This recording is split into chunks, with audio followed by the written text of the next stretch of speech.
আসসালামু আলাইকুম সামিম ভাই। ওয়ালাইকুম সালাম। আপনার কাছে একটা প্রশ্ন ছিল, যে চাঁদ সুন্নি না ওয়াহাবি?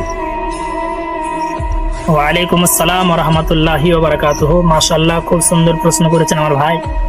তো চাঁদ হচ্ছে সুন্নি। পৃথিবীতে এমন কোনো জিনিস নাই যে সেটা ওয়াহাবি। পৃথিবীতে যা কিছু দেখছেন সকলেই সুন্নি। বলবেন কোন কিতাবে আছে? জি, বুখারী শরীফ 2য় খণ্ড 721 পৃষ্ঠা, চ্যাপ্টার নেম বাবু ইনশাক্কাল কামার, হাদিস নাম্বার 1, লাইন নাম্বার 21, 22, 23, মজলিসে বরকতের ছাপ।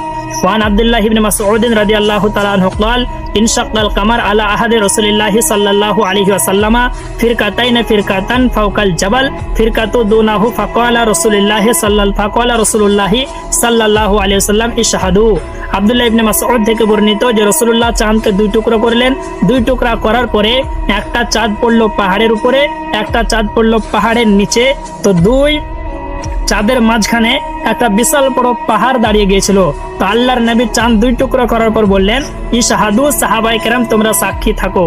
তো নবী চাঁদ দুই টুকরো করলেন, চাঁদ দুই টুকরা হয়ে গেল। কারণ চাঁদ হলেন সুন্নি। চাঁদ জানে যে নবীকে আল্লাহ সেরকম পাওয়ার দিয়েছে, তাই নবী বলাতে চাঁদ দুই টুকরা হয়ে গেল। সুবহানাল্লাহ। তাই মুসলমান চাঁদ সুন্নি, সূর্য সুন্নি, পাথর সুন্নি, গাছ সুন্নি, তাই আমরাও সুন্নি। যারা নিজেকে ওয়াহাবি আহলে হাদিস বলে, এরা মুসলমান তো মুসলমান, এরা এদের জন্ম যে শুদ্ধভাবে হয়েছে এর কোনো গ্যারান্টি নাই। এদের কোনো প্রমাণ নাই হাদিস কোরআন থেকে। এরা হচ্ছে বাতিল ফিরকা। তো চাঁদ নবীর ইশারাতে দুই টুকরা হয়ে গেল।